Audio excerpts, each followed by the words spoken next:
아멘. 오늘 제목을 하나님을 누리는 삶이라고 정해봤는데요. 오늘 11절 말씀처럼 여러분들 누리시는 삶이 즐거우십니까? 안 즐거우실까요? 좀 유치한 질문 한번 해보겠습니다. 여러분들은 행복하고 싶나요? 불행하고 싶나요? 네, 좀 말도 안 되는 그런 질문이죠. 하나 더 해볼게요. 사랑받고 싶으세요? 미움받고 싶으세요? 네, 사람이라면 누구나 행복해지고 싶고 사랑받고 싶고 즐겁고 싶고 더 나은 삶을 살고 싶고 아마 그러리라 믿습니다. 그 행복이라는 것이 사람마다 좀 정의가 다르고 정도가 다르고 표현이 다르긴 하겠지만 누구나 내가 더 나은 삶, 더 행복한 삶을 살길 원할 겁니다. 여러분 로또 사보셨나요? 수많은 사람들이 매주마다 로또를 사잖아요. 그거 왜 살까요? 로또에 당첨이 되면 내가 생각지도 못한 큰 돈이 생기겠죠. 큰 돈이 생기면 내 삶이 좀 더 윤택해질 거야, 좀 더 행복해질 거야라는 그런 희망과 기대가 있기 때문이 아닐까요? 어떤 데는 보니까 그 서울에 이렇게 되게 1등이 많이 당첨된 이런 지점들은 토요일 되면 줄을 길게 서가지고 그렇게 판매를 하는 것도 본 적이 있습니다. 저도 한 번 사본 적이 있습니다. 놀라셨나요? 아니 전도사가 로또를 사다니. 그래서 제가 한 2년 전쯤인가 어떤 저희 목사님을 통해서 굉장히 어려운 한 성도님의 이야기를 들었어요. 근데 이제 이분이 사업을 하시는 분인데 뭐 제가 사업을 잘 알지 못하지만 이렇게 사업하시는 분들은 항상 이렇게 돈을 자기가 이렇게 가지고 있는 게 아니라 그 사업체에 이렇게 융통을 해야 되잖아요. 내가 이렇게 대금을 지불하면 또 뭐 물건을 받게 되고 납품을 하게 된 그 대금을 받으면 또 이렇게 그 돈으로 또 사업을 또 확장해 나가고, 그러니까 그러다 보니까 이게 돈이 이제 융통이 잘 돼야 되는데 이게 문제가 좀 생겨서 계속해서 미뤄지면서 사업체가 굉장히 어렵게 되셨나 봐요. 직원들 월급도 잘 못 주게 되고 빚이 자꾸 쌓여가고 은행이며 주변에 빌릴 수 있는 돈을 다 빌려봤지만 이렇게 해결이 안 되고, 그래서 제가 그 당시에 듣기로 물론 1억, 2억이라는 돈이 저에게는 꿈 같은 아주 큰 돈이긴 하지만 이게 그 사업하시는 분들 입장에서는 뭐 아주 큰 돈은 아닐 수도 있잖아요. 물론 큰 돈이긴 하지만, 그래서 사정을 들어보니까 지금 당장 한번 이렇게 유통할 수 있는 한 1억에서 2억 정도 금액만 있으면 이 문제가 잘 해결될 것 같은데 이제 그 돈이 없는 거예요. 그냥 어려운 이 상황을 그냥 답답하니까 그 목사님과 이렇게 나눴는데 그 얘기를 듣는데 마음이 아프더라고요. 제가 돈이 좀 있었으면은 그냥 좀 이렇게 빌려드리면 얼마나 좋을까 하는데 때마침 교회에 올라가는데 저희 교회 1층에 로또 이게 복권집이 그날따라 이렇게 크게 보이는 거예요. 그래서 하나님, 제가 저의 만족과 유익이 아니라 기도를 하면서 이 성도님의 이 사업체를 위해서 제가 로또를 사도 되겠습니까? 혼자 막 그러면서 이게 뭐에 홀린 듯 들어가가지고 이렇게 사봤어요. 근데 막상 사고 나서 이렇게 뭐 며칠 잊었는데 토요일날 갑자기 그게 딱 생각이 난 거예요. 그래, 오늘 로또 추첨이 있지. 와, 그때부터는 제가 뭐 그 복권을 사지 않은 여러 가지 이유가 있겠죠. 근데 이게 뭐 신앙적인 이런 걸 다 떠나서 굉장히 좀 비판적이고 비관적인 사람이라 저거는 사도 안 돼라는 생각이 제 안에 늘 지배해 있었거든요. 저거 어차피 안 될 거 왜 사? 저는 늘 그렇게 생각했어요. 근데 제 손에 복권이 쥐어지니까 온갖 희망의 생각들이 진짜 당첨되면 어떡하지? 큰 금액이 당첨되면 어떡하지? 일단은 그 집사님 돈을 일단 빌려드리는 거고, 우리 교회 건축도 안 돼, 건축원금도 좀 해야 되고 11조도 막 내고, 그래도 남으면은 뭐 혼자 뭐 행복한 고민과 이제 상상에 빠진 거죠. 제가 당첨됐겠습니까? 안 됐겠습니까? 네, 안 됐어요. 안 됐는데, 그러니까 그 당시에는 그 짧은 그 시간 동안에 그 번호가 추첨 발표되는 그 시간 동안에 굉장히 막 긴장이 되고 막 희망이 막 차오르고 막 이렇게 되더라고요. 사람들이 이런 것 때문에 매주 이렇게 돈을 까먹으면서도 사는 건가 막 그런 생각을 언뜻 해봤습니다. 그러니까 우리는 이 물질이 아마 우리 삶에 내가 생각하지 못한 만큼 많으면 좀 행복해지지 않을까? 그런 생각을 가지지 않는가 해봅니다. 또 뭐가 있을까요? 어떤 사람들은 권력과 사회적 위치를 탐하는 사람들도 있습니다. 뭐 탐한다는 표현보다는 추구하는 사람도 있습니다. 내가 이만큼의 힘을 가지면 좀 더 행복한 삶, 내가 하고 싶은 것들을 하면은 더 나은 삶을 누릴 수 있을 거야. 이렇게 뭐 회사에서든 사회에서든 더 높은 자리를 올라가기 위해서 열심히 애쓰는 사람이 있을 겁니다. 또 어떤 사람들은 자신의 외모를 정말 이쁘게 잘 가꾸는 사람도 있을 수 있겠죠. 내가 정말 내 외모를 아름답게 가꾸면 사람들이 나를 사랑스럽게 봐주고 내 말을 들어주고 내가 뭔가 영향력 있는 사람이 되는 것 같고 그렇게 내 삶이 좀 더 나아질 거야, 내가 좀 더 행복해질 것 같아 라고 이런 생각들을 하며 그런 것들을 추구하지 않을까, 그런 생각들을 해봅니다. 솔직히 저는 큰 돈을 가져보지도 못했고 사회적 높은 위치를 가져보지도 못했고요. 그리고 태어난 게 이렇게 태어나서 멋짐이란 건 없기 때문에 뭐 잘생김이 어떤 건지 잘 몰라요. 그렇기 때문에 막연한 동경이 있을 수 있지만 이것들을 가져본 사람들이 똑같이 얘기하잖아요. 돈 많이 가져봤더니 허무하더라, 그게 행복한 게 아니더라. 좀 화가 나죠. 가져보지도 못했는데 막 잘생긴 사람이 그러면 또 화가 나죠. 잘생긴 거 다 소용없다고. 저도 키가 조금 더 커봤으면 좋겠고 막 그런데 못 누려봤으니까 답답하지만, 아무튼 우리는 뭐 책을 통해 알든 사람들을 통해 알든 알고 있습니다. 그것들이 아무리 채워져도 우리의 인생과 만족과 행복에 영원한 해결이 되지 않는다라는 것은 여러분들도 아마 동의하실 겁니다. 우리 안에 끊임없이 이 결핍된 것에 대한 추구와 갈망이 늘 있는 거죠. 그러면 이 해결되지 않는 이 결핍, 이 갈망을 온전히 채울 수 있는 방법이 있을까요? 있죠. 여기 계신 분들은 다 정답을 알고 있고 가지고 있으십니다. 그 결핍이 바로 하나님 때문이라는 것을 우리는 잘 알고 있습니다. 하나님께서 인간을 만드시고 너무 기뻐하시고 사랑하셨고 또 함께 하셨습니다. 하지만 죄가 들어옴으로 인해서 더 이상 우리는 하나님과 함께 할 수 없는 존재가 되어버렸고 그 형상대로 지으신 하나님의 형상이 우리 안에서는 어그러지고 깨어졌다는 것을 우리는 잘 알고 있습니다.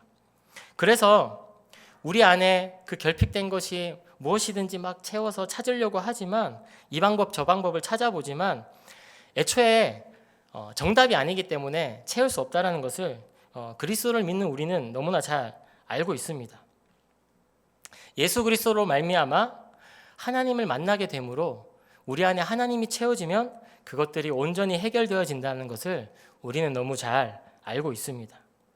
죄로 인해서 영원히 끊어진 하나님과의 관계를 성육신하신 그분이 죽으심으로 하나님과의 끊어진 그 다리를 다시 연결시켜 주신 것이죠. 우리가 이렇게 이 자리에서 예배할 수 있는 것도, 하나님을 아버지라 부르며 하나님의 보좌 앞으로 나아갈 수 있는 것도 바로 예수님께서 우리를 위해 죽으신 그 십자가가 있기 때문에 가능한 일입니다. 그럼 제가 다시 한번 질문 드려볼게요. 여러분들은 예수님을 만나고 여러분들의 삶은 완전히 충족되어지고 행복하십니까? 예수를 만나고 내 삶에서 온전한 행복을 느끼고 내가 정말 온전히 사랑받는 사람이라는 것들을 날마다 경험하며 살아가고 계십니까? 대답하기가 좀 어렵죠? 물론 그 대답이 예스라는 것을 우리는 잘 알고 있지만, 저도 냉정히 제 삶을 뜯어보니까 여전히 저는 결핍된 게 많은 것 같고, 다른 것들로 그것들을 막 채우려고도 하고 주님 한 분만으로 만족하지 못한 채 살아가고 있음을 보게 됩니다. 그렇다면 우리는 우리의 이런 결핍들이 하나님의 부재로 인한 것을 알게도 되었고, 또 온전히 채울 수 있는 정답도 알게 되었고, 또 그 정답을 따라 우리가 하나님을 믿기도 하지만 왜 그것들을 삶 가운데에서 날마다 누리며 살아가기가 어려울까요? 누리며 살아가기가 힘들까요? 오늘 그 이야기를 말씀과 같이 좀 짧게 한번 나눠보려고 합니다. 첫 번째 우리가 생각해 봐야 할 것은 우리가 하나님을 너무 과거형으로 믿고 있는 건 아닌가라는 질문입니다. 누구나 하나님을 처음 만났었던 그때를 기억하실 것입니다. 저도 고등학교 2학년 때쯤 인격적으로 하나님을 만나게 됐는데요.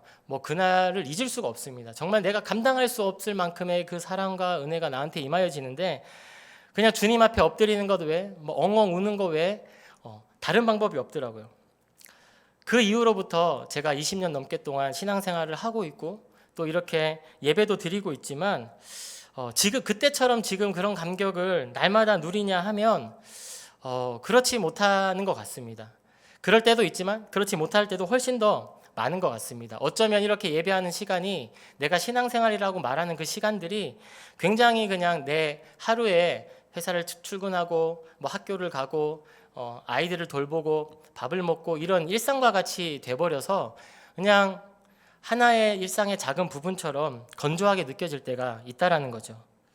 우리는 인간이기 때문에 이렇게 반복되어지고 그냥 늘 하는 이런 행위들에 대해서 식상해지고 지루해지기 마련입니다. 물론 아까 제가 앞서 말씀드렸던 처음 하나님께서 우리를 만나주셨던 그 시간, 그 십자가는 예수님이 행하셨던 죽음과 부활의 그 사건은 우리 삶에서 정말 잊혀져서는 안 될 사건입니다. 하지만 더 중요한 것은 거기에서부터 출발한 하나님과 우리의 동행의 그 시간은 그것으로 끝난 것이 아니라 어제도 오늘도 내일도 지금 실시간으로 오늘 예배를 온라인으로 실시간으로 드리듯이 실제로 드려지는 것이지 실제로 함께하는 것이지 과거형이 결코 아니라는 것이죠. 예수님이 하신 것은 우리를 온전한 구원을 이루셨지만 끊어졌던 하나님과의 그 길을 열어주신 거예요. 길이 열렸으면 우리가 해야 될 건 뭘까요? 이제 하나님께로 그 길을 따라 나가야죠. 그 삶이 실제적으로 날마다 이루어져야 하는데 우리는 그렇지 못할 때가 참 많은 것 같습니다. 그래서 옛날의 은혜들을 추억하고 옛날에 하나님께서 주셨던 것들을 기억하고 그것으로 근근히 은혜를 누리며 살아갈 때도 많지는 않은지요. 하나님은 살아계신 분이라고 우리가 고백은 하면서 정말 우리가 그렇게 하나님께서 살아계신 분인 것처럼 여기며 살아가고 있는가를 다시 한 번 더 돌아봤으면 좋겠습니다. 오늘날에 우리가 삶의 예배, 우리 삶에서 예배자가 됩시다 이런 말 참 흔히 많이 쓰잖아요. 여러분 삶의 예배가 무엇입니까? 저도 곰곰이 생각해 보니까요. 굉장히 이것들을 좁은 의미와 국한적인 상황에서 제가 쓰는 것 같더라고요. 내 삶에서 뭐 큐티를 하든 말씀을 보고 찬양을 듣고 부르고 기도하는 그 행위를 하는 시간만이 예배가 아닌데 나는 어느새 그렇게 생각하고 살아가고 있더라고요. 하나님께서 말씀하신 또 우리가 이야기하는 삶이 예배라는 이 의미는 내 삶이 하나님께 드려진다는 것은 좀 더 적극적으로 표현한다면 이 자리에 있는 이 시간도 여러분들이 회사에 출근을 해서 업무를 보는 그 시간에도 친구들과 만나 카페에서 커피를 마시는 그 시간에도 집에서 아이들을 육아를 하는 그 시간에도 무엇을 먹을까 밥 메뉴를 하나 고르는 그 순간에도 하나님께서는 나와 함께 하시고 나의 모든 삶과 행동과 인격 그 전체에 하나님이 함께 하시고 내 삶이 하나님께 드려진다라는 의미인 것입니다. 다시 말하면 우리는 무의식적으로 어떠한 내가 삶에서 종교적인 행위를 할 때에만 하나님이 계신 것 같이 예배하는 것 같이 그렇게 살아가고 있다라는 것입니다. 지금 여러분 옆에 있는 보이는 이 성도님 사람들처럼 아니면 내 가족, 내 지인, 내 친구처럼 내가 정말 하나님께서 살아계신다는 것을 그렇게 인지하고 있다면 어떻게 내 행위 속에서만 하나님을 가두며 살 수 있겠습니까?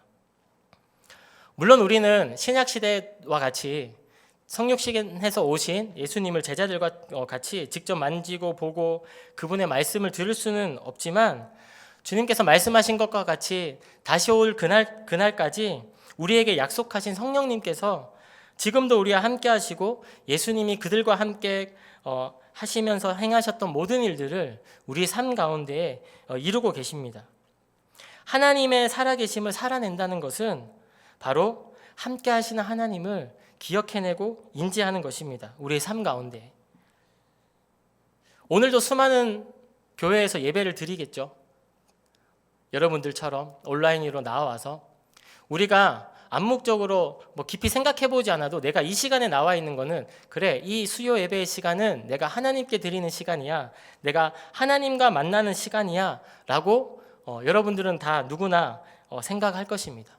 바로 이와 같이 내 삶의 작은 영역에서부터 하나님과 함께하는 시간이야 이 시간은 하나님께 내가 드려지는 시간이야 라고 인정하고 깨우쳐가는 것이 바로 하나님을 인지하는 것입니다. 우리가 인정을 하든 인정을 하지 않든 하나님은 어느 곳에나 계시며 우리와 함께 하십니다. 그리고 내가 그 하나님을 생각해내고 인지하기 시작할 때부터 내 삶의 작은 영역이라 할지라도 하나님이 내 인생 가운데 어떤 일을 하시는가를 내 인생 가운데 어떤 간섭이 있는가를 우리는 믿음의 눈으로 볼 수 있게 되는 것입니다. 좀 어렵지 않게 생각하셨으면 좋겠습니다. 그저 여러분들이 출근하셔서 직장에서 업무를 보는 바쁜 가운데 업무를 보는 시간 가운데도 그냥 한번 떠올리셨으면 좋겠습니다. 하나님 나와 함께 하시는구나. 하나님 지금 함께 하시죠. 내가 일이 참 많이 바쁜데 이것들을 지혜롭게 하게 해주십시오. 여러분들이 친구를 만나는 그 시간 가운데에도 하나님의 함께 하심을 좀 기억해 내셨으면 좋겠습니다. 밥을 먹고 영화를 보고 취미 생활을 하는 그 시간 가운데에도 우리와 함께 하시는 하나님을 생각해 내셨으면 좋겠고, 아이들과 치열하게 육아를 하는 가정의 그 현장 가운데에도 하나님이 그냥 저 먼 곳에서 우리를 그냥 이렇게 되든 저렇게 되든 바라보고만 계신 분이 아니라 함께 하시고 우리의 필요와 도움을 주실 수 있는 분이라는 것들을 기억해 내셨으면 좋겠습니다. 그랬을 때에 이전에는 보이지 않았고 그냥 지나쳤던 그 일들 가운데에 하나님이 내 인생 가운데 어떤 일들을 하시는지가 보여지게 될 것일 줄 믿습니다. 또 한 가지 연결해서 우리가 생각해 봐야 할 것은, 우리가 하나님의 사랑이라는 것에 대해 잘못 생각하고 오해하고 있지는 않는가라는 것입니다. 앞서도 말했지만 우리가 이렇게 예배에 나와 있는 여러분 이유가 뭡니까? 하나님을 사랑해서겠죠. 어떻게든 그분의 말씀을 듣기를 원하고 그분과 가까워지길 원해서이지 않습니까? 물론 어떤 분들은 나의 안식과 그냥 안위를 위해서, 내 삶의 윤택을 위해서 그렇게 얘기할 수도 있겠지만, 대부분 하나님을 인격적으로 아는 사람이라면 내가 이 예배 자리에 있는 것은, 하나님께 나오는 것은 내가 하나님을 사랑하고 하나님과 더 가까워지길 원하고 그분의 말씀대로 살기를 원해서 일 것입니다. 물론 그런 마음도 하나님께서는 기뻐 받아주시겠지만, 이런 생각들이 우리의 행위로 자꾸 잘못된 방향으로 나가다 보면 나중에는 이게 하나님의 일이 아닌데도 내가 하나님의 일이라고 규정하며 마치 내 뜻과 내 생각이 하나님의 뜻인 것처럼 그렇게 잘못 행할 때가 많다라는 것입니다. 예수님이 이 땅에 계셨을 때에 유대 지도자들을 참 많이 질타하셨잖아요. 바리새인과 서기관 같은 자들을 많이 질타하셨습니다. 근데 그들의 삶을 보면요, 그들은 누구보다 하나님을 사랑하고 메시아를 기다리고 하나님의 율법과 말씀을 지키며 살아가려고 했던 사람들입니다. 그리고 그들은 그게 하나님을 위한 것이라 생각했습니다. 근데 예수님이 오셔서 그것들을 다 깨버리셨죠. 너네가 하고 있는 그 모든 행위들이 결코 하나님이 기뻐하시는 일이 아니야. 근데요, 그런 모습들이 행위만 남아있는 모습들이 우리 안에도 있는 것이 아닌가 한번 돌아봤으면 좋겠습니다. 애초에 하나님은 창조주이시고 우리는 피조물인데, 우리가 하나님과 대등한 위치에서 하나 주고 하나 받고 이게 가능하리라고 생각을 하십니까? 하나님은 우리가 무언가를 하는 행위와 일의 결과를 원하시는 분이 아니라 저와 여러분 그 존재 자체를 사랑하시고 바라보시는 분이십니다. 제가 얼마 전에 생일이었습니다. 근데 제 고향이 대구거든요. 참 그러니까 경상도 사람들이 참 무뚝뚝해요. 특히 남자들이. 그래서 아버지와 아들이 전화 통화를 하면 1분을 잘 못 넘깁니다. 거의 그런 경우가 없어요. 그 전화 자체도 사실 잘 안 하세요. 근데 생일날 아침에 아버지가 전화가 오신 거예요. 근데 생일인 것도 생각 못 하고, 이제 부모님들이 나이가 있으시니까 이게 한 번씩 전화 안 하시는 분들이 전화 오면 덜컥 무서운 거예요. 무슨 일이 있나? 어디 아프신가? 막 그런 생각이 들었죠. 근데 전화를 딱 받았더니 딱 두 마디 하셨어요. 별일 없나? 예. 밥은 묻나? 예. 저도 딱 두 마디 했죠. 아버지 별일 없으시죠? 어머니랑 다른 가족들 잘 지내죠? 그랬더니 한 30초 됐는데 할 말이 없어요. 그러고 그냥 어색하게 하다가 이제 전화를 끊었죠. 물론 저도 아버지를 사랑하고 아버지도 사랑하니까 연락도 하셨겠지만 좀 무뚝뚝해요. 그러다 보니까 생일 같은 거를 막 이렇게 케이크하고 챙기고 이런 게 저는 너무 어색해요. 아직도 막 그러면은 너무 고마운데 그걸 어떻게 표현을 할 줄을 모르겠어요. 근데 이제 저희 아내 쪽 처가 식구들은 그런 것들 굉장히 잘 챙기거든요. 누구 한 명이 생일이면 일단 온 가족이 다 모여야 돼요. 그리고 생일 축하를 하고 같이 교제를 하고 이제는 저도 그게 이제 결혼한 지 제가 10년 됐는데 좀 익숙해져서 이렇게 잘 합니다. 근데 이제 얘기를 하려고 했던 건 아니고, 생일 며칠 전부터 저희 아들이 이제 초등학교 2학년인데 자꾸 저한테 귀찮게 묻는 거예요. 아빠, 아빠 이제 곧 생일인데 갖고 싶은 거 없어? 아빠 뭐 필요한 거 없어? 계속 묻는 거예요. 근데 뭐 그냥 그랬죠. 아빠 선물 안 받아도 돼. 그냥 설이가 아빠 생일 축하만 해주면 아빠는 그게 제일 기뻐. 그리고 계속 그냥 괜찮아 하고 밀었죠. 그리고 사실 그냥 생일 선물은 물질로 받지는 못했습니다. 받지를 못했는데 생일이 지나고 저희 아내가 저한테 이렇게 이렇게 폰을 이렇게 핸드폰을 이렇게 보여주는 거예요. 이게 뭔가 봤더니 사진 한번 보여주시겠어요? 저희 아내 핸드폰으로 저희 아들이 이렇게 인터넷에 막 검색한 그 검색 내용이 남아 있는 거예요. 그랬더니 막 39살 아빠 생일 선물, 40대 아빠 생일 선물. 제가 아직 젊은데요. 죄송합니다. 여기 저보다 더 연륜이 있으신 분들이 계신데 이게 악기를 오랫동안 하다 보니까 아직 젊은데 이게 팔이 50견이 와가지고 팔이 너무 아파요 요즘에. 그랬더니 그걸 알고 팔 마사지기 뭐 이런 것도 찾아보고 10년 동안 맨 가방이 얼마 전에 제가 찢어졌거든요. 다른 가방을 메고 다니니까 뭐 남자 가방 이런 것도 저 밑에 소고기 콩나물밥은 저희 아내가 밥하려고 찾은 것 같은데 아무튼 막 저렇게 검색을 했다고 막 웃으면서 보여주는 거예요. 네. 그래서 제가 이걸 보고 한참 웃었죠. 한참 웃고 어떤 생각을 했을까요? 이 녀석 찾기만 하고 왜 안 사줬어? 뭐 이런 생각했을까요? 아니죠. 그냥 그 마음이 너무 이쁜 거예요. 너무 고맙고 너무 사랑스럽고 너무 이쁜 거예요. 근데 하나님도 우리한테 그런 마음이지 않으셨을까요? 죄를 지어서 아담과 하와를 하나님께서 에덴 동산에서 쫓아내시면서 이제 이 넓은 동산을 누가 관리하나 하나님이 뭐 그렇게 한탄하셨겠습니까? 그냥 내가 정말 사랑했던 그 아담과 하와와 끊어질 수밖에 없었던 그 고통과 아픔이 하나님은 크셨을 겁니다. 하나님이 얼마나 우리를 사랑하셨는지 하나님이 우리를 어떻게 만드셨는지를 보면 우리가 알 수 있잖아요. 세상 그 어떤 피조물도 그렇게 지으신 적이 없는데 사람은 저와 여러분 하나님의 형상대로 지어주시고 그리고 하나님의 창조하신 이 우주 만물을 다스릴 수 있는 권한을 우리에게 주셨잖아요. 위임해 주셨잖아요. 하나님이 그거 다스리실 능력이 없어서 우리에게 주셨겠습니까? 저는 하나님이 우리를 너무나도 사랑하셨기 때문이라고 믿습니다. 하나님께서 원하시는 관심은 단 한 가지입니다. 다시 여기 있는 우리와 또 모든 사람들이 그 에덴 동산의 아담과 하와 하나님께서 함께 거닐었던 것처럼 함께 교제하시고 만나고 동행하길 원하시는 그 하나, 그 위대한 계획은 태초부터 시작되어서 예정되어졌고 그렇게 말씀이신 예수님이 육신으로 이 땅에 오셔서 십자가와 부활의 사건까지 이어졌다고 요한복음 1장에서도 말씀하고 계시지 않습니까? 오늘 본문의 말씀과 같이 하나님의 사랑은 바로 이런 것입니다.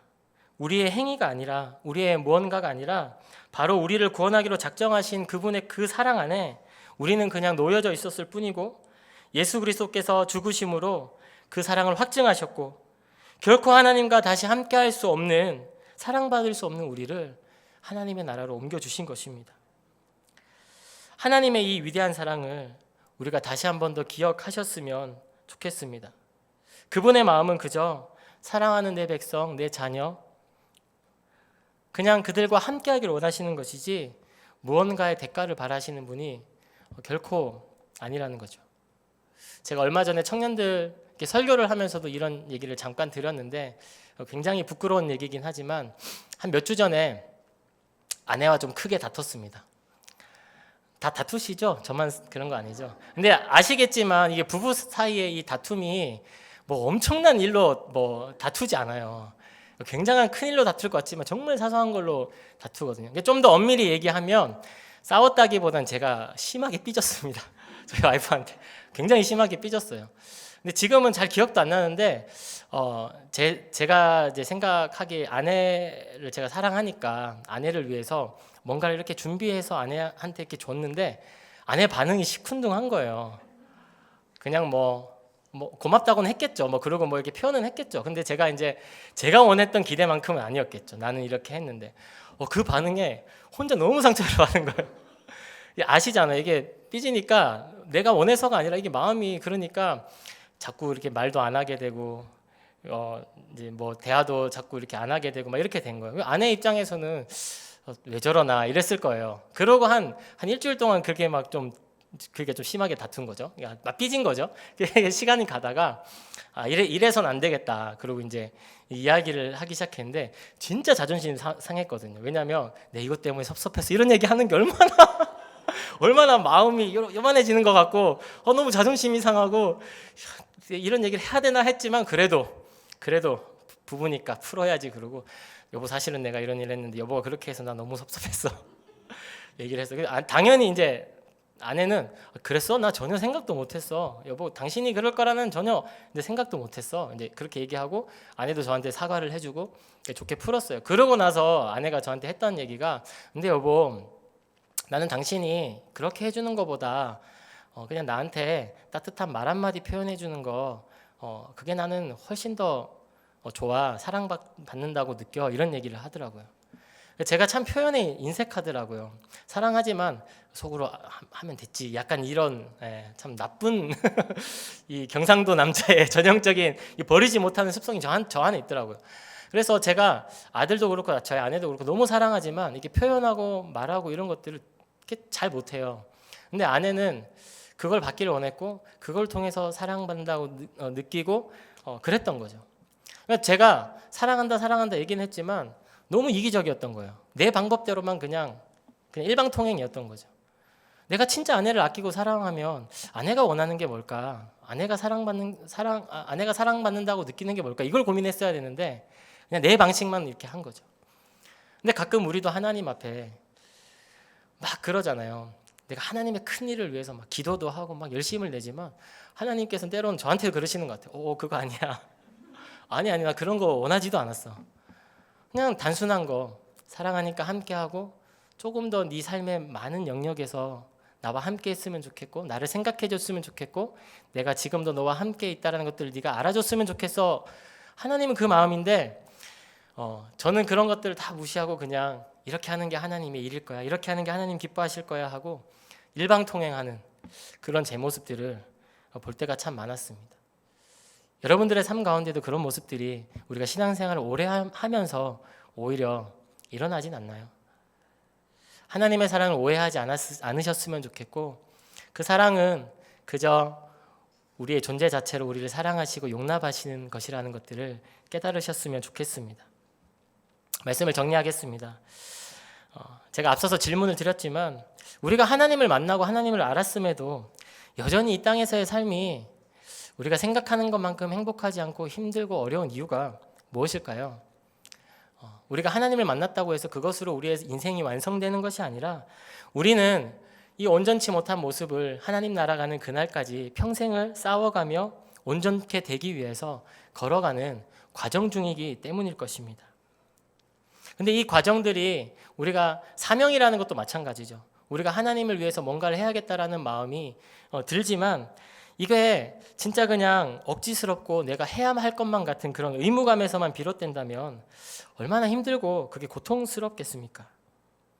우리가 지금 살아계신 하나님과 함께 하신다라는 걸 느끼는 것은 실제 하신 하나님과 동행하는 삶을 우리가 누리면서 얻을 수 있는 가장 큰 유익은 바로 창조주이신 그분이 얼마나 나를 사랑하고 지금 현재 이 실제 삶 가운데 나를 보살피시고 함께 하시는가를 느끼는 것입니다.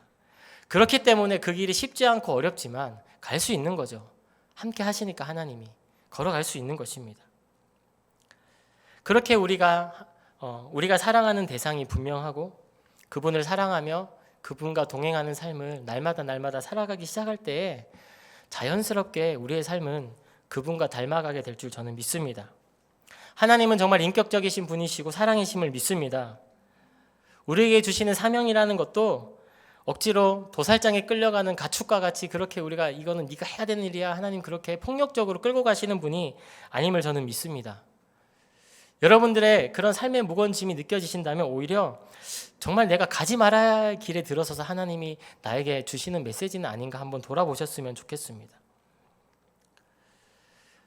내 삶에 얼마나 어려운 문제가 있는가, 신앙생활이 얼마나 어려운가, 내가 넘지 못하는 수많은 산적한 일들 앞에서 우리는 근본적으로 이것들을 어떻게 해결할 수 있는가가 아니라 내가 정말 그 사랑 안에 깊이 놓여 있는가를 한번 돌아보셨으면 좋겠습니다.